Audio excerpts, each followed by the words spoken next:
Good morning, my tubies. My TikToker, SheilaTruelove here. I just got up. I'm not feeling all that great. My throat is scratchy. It feels like it's burning a little bit. I don't know. Anyway, I just wanted to make this video. I'm not looking my best, but what can I tell you, honey? Um, what can I tell you? I love you, and that's why I wanted to share this with you. And I just had to make this video and not a duet when it comes to staying single. You know, you have a lot of people who they jump from one relationship, they get out of a relationship, and they jump immediately back into another one without giving themselves time to heal. You should at least give yourself, well, he says 6 months to a year. I say at least 18 months if you want to jump back into that. Personally, me, I don't get down like that, because when I love someone, I love hard, I love strong, I love deep, and I don't play. You know, when I get hurt, I end up in the hospital. That's how, broken hearts and all that kind of stuff. So I'm very, very careful in terms of how I go about relationships, But listen to what he has to say, because I found it to be uh, very wise and smart, you know, and I like his TikTok channel. Anyway, his TikTok channel is Mirza. I love the way this man thinks. Really, he has a lot of common sense and he speaks with a lot of wisdom. So anyway, listen in, darlings. Okay, here we go. Serious, long-term, or toxic relationship. The last thing you want to do is jump in, get out of a serious, long-term, or toxic relationship. The last thing you want to do is jump into another one that's just as bad or even worse, because you didn't give yourself the proper time to heal. A lot of people rush into relationships because they're afraid to be alone. They don't know single. They're not familiar with that lifestyle. And who's to blame them? All they know is being together. But there's so many benefits to stepping back and doing a little reset, and I'm talking like 6 months to a year at least. You learn that being single isn't half as bad as you thought. Some me time, some recovery time, healing, self-value, understanding who you are, and understanding what you want out of your next partner. And the next time that you feel like you're getting into a relationship, you're not going to tolerate bullshit. You're not going to tolerate disrespect. You're not going to tolerate pain. You're not going to tolerate not being valued, because guess what? What's the worst that can happen?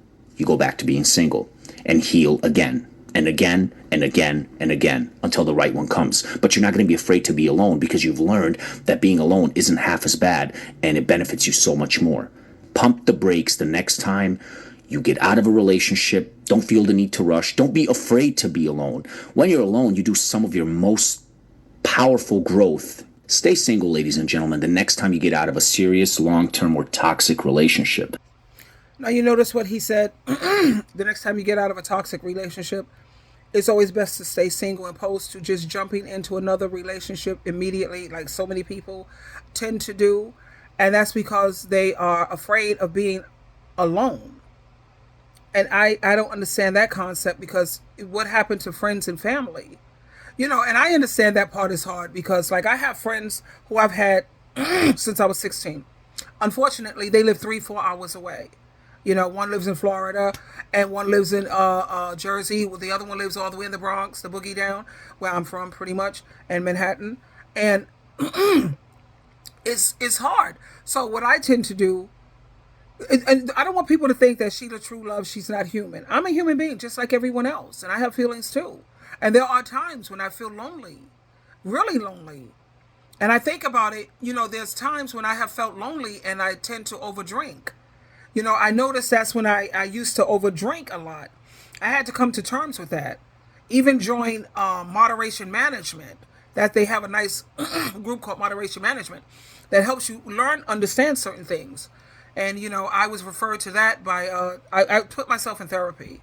I went to 2 psychiatrists, one man and one woman, and I did 10 sessions, because I wanted to make sure that Sheila gets the proper healing that Sheila needs mentally, you know. I was speaking to my son yesterday. He said, "Mom, I got to put myself in therapy because I have issues." He said, my son is the funniest dude on the planet. Well, one of the funniest. And, when you need the therapy, get the therapy, instead of jumping from relationship to relationship. And my thing is, I do get lonely. But I don't want no man. I'm not lonely for a man. I'm done with that. Married 2.5 times. I already know what it's all about. I don't want no man living in my house. I just don't. You know, they tend to want to dominate and control and run the show, and women tend to do so much more of the work in the household. You know, and I just don't want no man live with me. But I do get lonely trying to form a sisterhood. But in the process of trying to form a sisterhood, you have all these women, all they care about is, I want a man, I want a man. Everything is about a man. Without a man, life is not worth living. I have no value, I have no worth. Unless a man tells me I'm worth something, I'm not worth nothing. Come on already.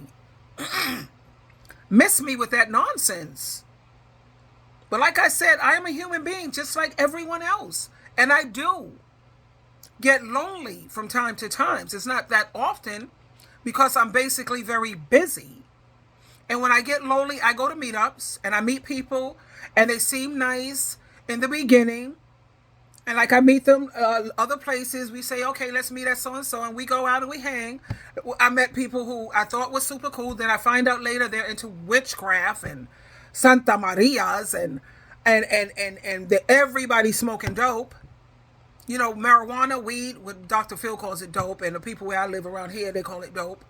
You know, and I'm not into drugs. I don't want nobody who smokes dope. I don't want nobody who smokes crystal meth, heroin, sniffing all that nonsense. Come on now. Using crack. Come on. And that's why it's just so hard to find quality people, and that's why a lot of the times you feel lonely, because you're looking for people who are just as mentally and emotionally healthy as you are. I've been running across a lot of people who have bipolar, ADHD, schizophrenia, and I understand those things. I'm not knocking people or looking down on people, but take your medication, honey. You have people who they're tired of taking their meds, and then they're popping off and freaking out all on you. I had one person who I thought was a nice person. I had her over to my home. What? And she flipped. Thank you, Jesus. I was skilled enough to know how to diffuse the situation. But I get tired of that nonsense. Or even if you meet a dude, he's always nice in the beginning. It's always like the fairy tale. And then down the road, it turns out to a freaking nightmare. It all always starts off great. But can you give me a guarantee that it's going to stay that way? No one can give you that guarantee. And I think we're all wise enough to know that people change. People change. And it's not always going to be for the better. And when he said, you know, until the next one, I can't be doing it like that, baby. You know? And I'm not saying I sleep around. I would sleep around. I don't do no sex things anyway because I'm a Christian. I'm a true Christian. I'm not a fanatical Christian. I'm not religious, but I am very spiritual. You know, at the same time, you know, connected to my vajayjay or my private parts is my heart. And connected to my heart is my soul. I don't love lightly. When I say I love you, I assure you, sweetheart, you are definitely loved. Now, I tell everyone that I love them, even though I don't know you personally, but I have an agape love for you, that God-like love, you know, that Christ-like love, based on principle. As you know, there's like 4 types of love. There's the friendly love, philia, there's agape, there's 4 types of love. It escapes me at the moment. My throat is burning like right now, and I'm going to go make me some tea. You got friendship love, then you got love for family, then you got love for a partner, and then you have like that God-like love. I forget them in Greek. It's the Greek names for them. But yeah, when I love somebody like a romantic type of love, I don't play. I've never cheated in my life, and I never would. But I don't ever want to get married again. I don't ever want that again. No, it's too much work. It's exhausting. It's never truly, genuinely appreciated. And I can't be so bothered. Now, what I want more than anything is the sisterhood. I'm trying to find and build a sisterhood. I'm going to try to make another meetup group. And hopefully the sane people come. Or people who take your medication, child. I'm like, Come on, child. I can't do it. I can't. Now, I've been in therapy, and you know what they told me? You are very well adjusted, Sheila. You have been through a lot, and I have. Who hasn't, though? Who hasn't been traumatized? Who don't have PTSD living in this world? We all have been through so much trauma, hurt, pain, suffering, misery, but we've had good times too. So I try to focus on the good times. Now, with the therapist, they said, this was my diagnosis. You are very well adjusted. Very well adjusted, considering where you came from and what you've been through, especially with that Jehovah's Witness crap, losing my family, my whole foundation. That was my belief for 55 years. And losing that, yes, I was traumatized. Losing most of my family, except for my son, yes. Who wouldn't be traumatized with your whole foundation pulled from underneath you? Who wouldn't be? Unless you're a robot or you're from another planet. But back to the point, what he says, yeah, take time to be single and to see how much you can accomplish when you're flying solo. Being single does not mean being alone. And if I can get people to understand that part, then we're halfway there. That would be great. You know? So anyway, I want to close up with you listening to him again also, while I go make me a cup of tea, because God knows I need it badly. Here we go, darlings. Come on, sir. Speak to them again. Continue in conclusion. Go ahead, baby. One that's just as bad, or the next time you get out of a serious, long-term, or toxic relationship. The last thing you want to do is jump into another one that's just as bad or even worse because you didn't give yourself the proper time to heal. A lot of people rush into relationships because they're afraid to be alone. They don't know single. They're not familiar with that lifestyle. And who's to blame them? All they know is being together. But there's so many benefits to stepping back and doing a little reset. And I'm talking like 6 months to a year at least. You learn that being single isn't half as bad as you thought. Some me time, some recovery time, healing, self-value, understanding who you are, and understanding what you want out of your next partner. And the next time that you feel like you're getting into a relationship, you're not going to tolerate bullshit. You're not going to tolerate disrespect. You're not going to tolerate pain. You're not going to tolerate not being valued, because guess what? What's the worst that can happen? You go back to being single and heal again and again and again and again until the right one comes. But you're not going to be afraid to be alone because you've learned that being alone isn't half as bad and it benefits you so much more. So in closing, I wanted to, talk about that, the part where he said, you're not going to tolerate a lot of bull crap. You're going to have boundaries. You're not going to let people disrespect you. The moment somebody shows you a red flag, you're going to be out. So you know what's going to end up happening? You're going to constantly keep being out. You're going to constantly keep being out. Because you're going to always meet people who's going to have red flags. But like I was listening to another video, and this guy, he's a narcissist, so he knows.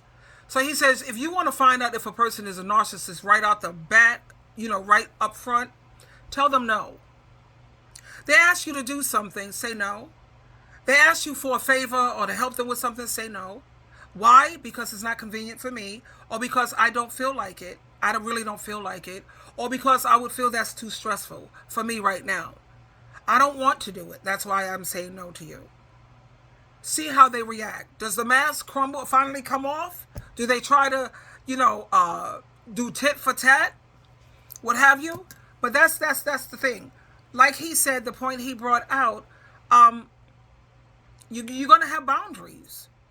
And when people have boundaries, you're going to find that you're going to have to cut a lot of people off, because people are going to constantly cross your boundaries, do things that you tell them, look, the reason that we set boundaries is so that we could get along with each other, so that things will run smoothly between us. That's the purpose of boundaries.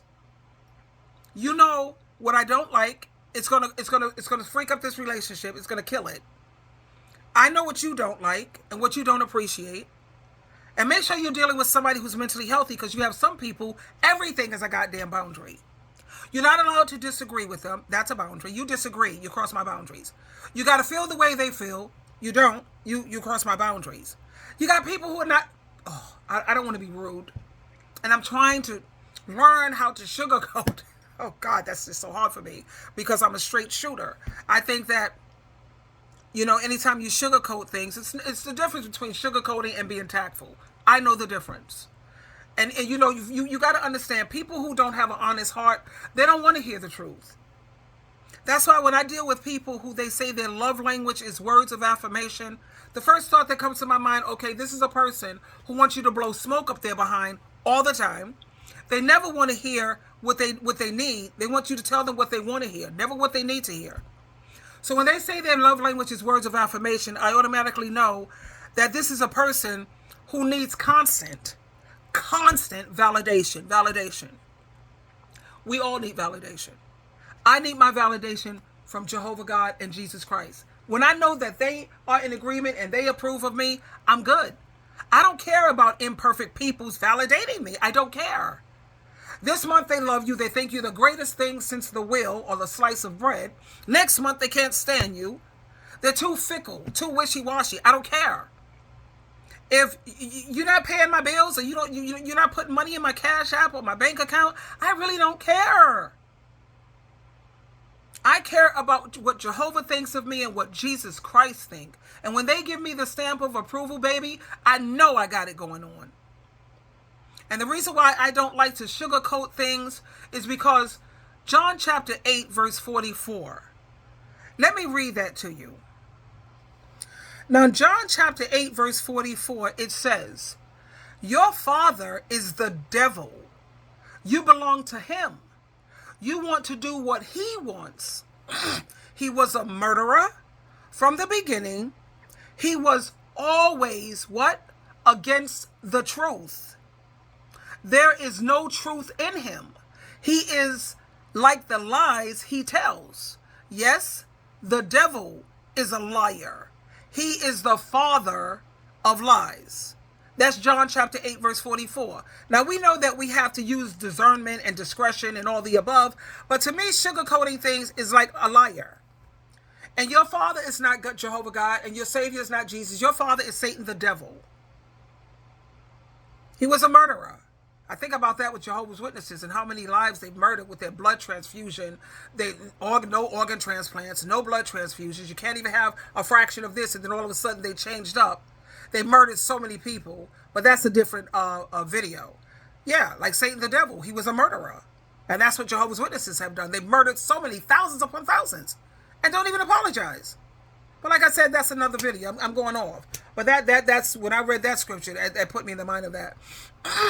But like I said, that's the reason why I tend to be a straight shooter. I'm not going to tell you all the time what you want to hear. There are times when I will, whatever. But I'm going to always tell you what you need to hear. And I try to use tact. I try to be, I think about it like this when I'm speaking to people. How would I want them to say it to me? Would I want them to say it to me the way I'm saying it to them? Because, Matthew chapter 7, verse 12, it says, treat people the way you want to be treated. So, yeah, the way I'm going to say this to you, this is the way I would like for you to say it to me. That, to me, it feels like truth. But, of course, you have a lot of people in this world who are very, very sensitive. And you have to talk on eggshells, walk on eggshells, live on eggshells. Oh, God, that's hard for me. Because I believe Jehovah feels that I have an honest heart. That's why he drew me to his son, Jesus Christ. And now I'm a follower of Christ instead of a follower of governing body. Because Jehovah God saw that I had an honest heart. Jehovah God saw that I'm a lover of the truth. So if you're going to speak to me directly. No, don't, you know what I call rude? If somebody's cursing at you, if they're calling you out of your name, like MF or BITC, they're calling you like that, that's not acceptable. If they're calling you, if they are screaming at you like a maniac, that's disrespectful. But if someone is speaking the truth to you and they're a straight shooter, grow up. Stop being an emotional baby, and it's time to grow up. I don't know how to do baby talk. I only know how to speak like an adult. And you have a lot of people that are just too sensitive, and they need to be in therapy and find a way to help them with all their emotional issues. I did it. I'm not above it. I put myself in therapy, honey, and I went to psychiatrists because if they felt that I needed medication, I wanted them to be able to write a prescription. But neither of these psychiatrists, a man, a woman, 10 sessions, no, you're very well adjusted, Sheila, because I told them to call me Sheila, not my last name, right? But you've been through a lot. It's understandable. But they did refer me to moderation management. You know, because I was thinking for a moment after listening to people, you're an alcoholic. No, baby, I've never been an alcoholic. I've never been one to drink every day, every month, no. Like I may drink Friday, Saturday, and then I'll go 3 months, 4 months, and I won't even think about it. And then I'll do Friday, Saturday, and then I won't think about it again for months. That's not an alcoholic. But there's times when I have overdone it with the alcohol because I was lonely. See, I'm human too. But anyway, my darlings, I wanted to share this with you and let you know that you're not alone and help you to understand why you may be jumping from relationship to relationship because you're afraid of being alone. And a lot of people say, oh, I'm with this person even though he's abusive to me and he abuses me because I love him. No, sweetheart. That's a fear of being alone or codependency. You can never love someone genuinely unless you love yourself first. And anytime you love yourself and you have a healthy self-esteem, you're not going to let people cross your boundaries. You're not going to let people treat you any old kind of way. I knew I had a healthy self-esteem because I can't do it. And I tried. I tried so hard to be a floor mat. I tried so hard to become their jackass. I tried. I couldn't do it. It's not in me. Maybe it's because I had a very strong mom who had a healthy self-esteem also. You know, my mom wouldn't put up with no crap. And let a man ask her for money, my mother would lose it. Oh, no, sweetheart. Are you kidding me? But anyway, that's it. I have to go make my tea now. And I'm going to rest up. I'm going to try to post some more videos. I love you so very much. And you know I do. Jehovah loves you. And Jesus Christ loves you so much as well. Bye, my darlings.